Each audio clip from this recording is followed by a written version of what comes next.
I think cricket has lost a great broadcaster. He would walk in when we were commentating, and straight away the whole energy of the room would lift. When he spoke, people would listen. In my opinion, he was one of the best commentators in the world. He was just a mate. He was just another commentator that we used to just take the mick out of, but boy, could he give it back as well. Good morning, Dave. Good morning, everyone. Good morning, Athers. Good morning, everybody. Good morning, NASA. Good morning, everyone. It's something unpredictable, but in the end is right. I hope you had the time of your life. When I first met him, the thing that I was most surprised about was just how much of a badger he was. How much he loved the game. He loved talking about the game. When he wasn't watching cricket, he would have it on at home and he'd be messaging us in the commentary box saying, what do you reckon to this, or that can't be right. He just loved cricket and he knew so much. He was so bright about the game of cricket. Pull wide, net gone, it's another one. Excellent bowling, great build-up, good partnership bowling. And Australia strike again, they get the 5th wicket. Oh, Nick, gone, what a catch! Warne takes another screamer at slip.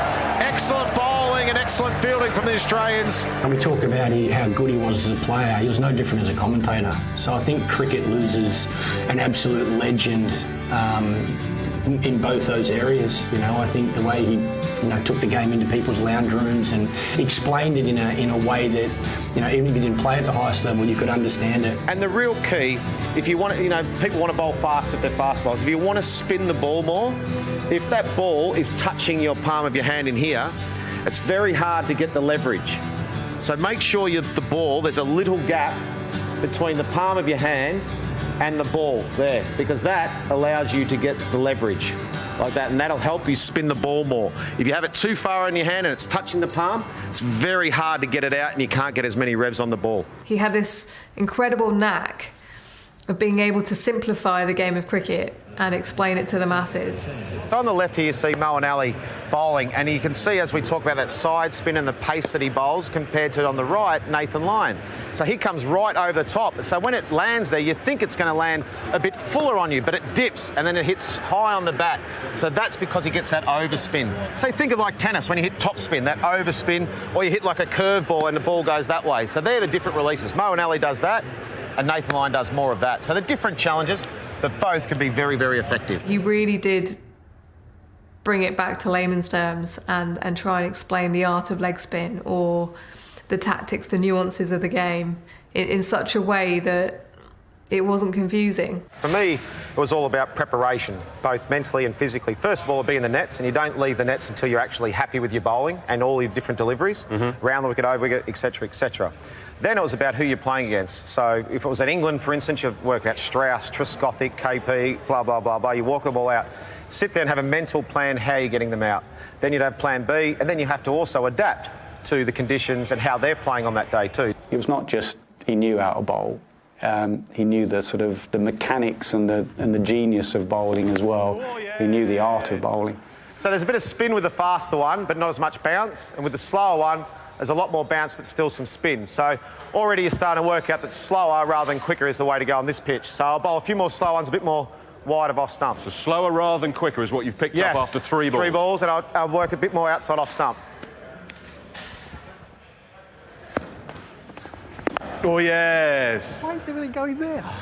We used to take the mick out of it. All of us, not just me and Shane, Wardy, Keesey, this little sniff. We did a thing in the zone where we had a putting competition, and I watched it the other day. I took my putter back and he had a little sniff and I shanked it and missed it, and he was giggling away like the Shane Warne's giggling at my putting stroke. So, What's that? Did you pick up the sniff? So, that's... Did you pick up the sniff? You can't sniff on those. You can't sniff on the back foot. What was that? Your gags you cannot borrow your gags off Bob Key. You cannot sniff on the. Just look where it ended up. It's just over halfway. I would sit round with him in the back when we weren't commentating, and we would just sit together and literally behave like children. He was so childish. Geez, it's all happening here, and the review came this time. Let's have a look. Oh, what? What? We in India, Mumbai, are we? And that's why he loved, I reckon, personally, he loved being over here and working with us because we could have a laugh with Shane. Specsavers actually tweeted him saying, glasses for life. We might have to hit him up for some glasses, Nas, rather than the £2.50 you spend on yours.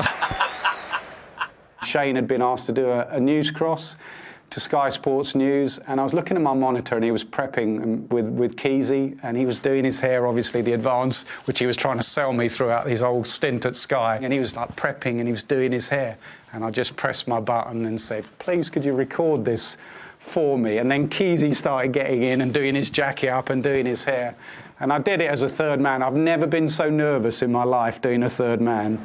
Then Warne comes again, he's back in the nets preparing, technique perfect, down the side again, then a snap, use technology, use the technology to get it right, check the camera angles. Because it's one thing taking the mick out of Keezy, but taking the mick out of the great Shane Warne, and he took it brilliantly, he had a right little laugh at himself, which summed up Shane. Keezy, we have to get these blokes back. We have to get them back. Oh. Nasser and Atherton are the two stirrers over there. Oh, more of it. Jeez, look at this. Come on. I don't think there was ever a minute where you didn't remember like how much fun you were having, and that's done now. Pretend you got the stump over your head. So stand up, all of you, and pretend you got the stump over your head. That's it. Nice, boys. That's it.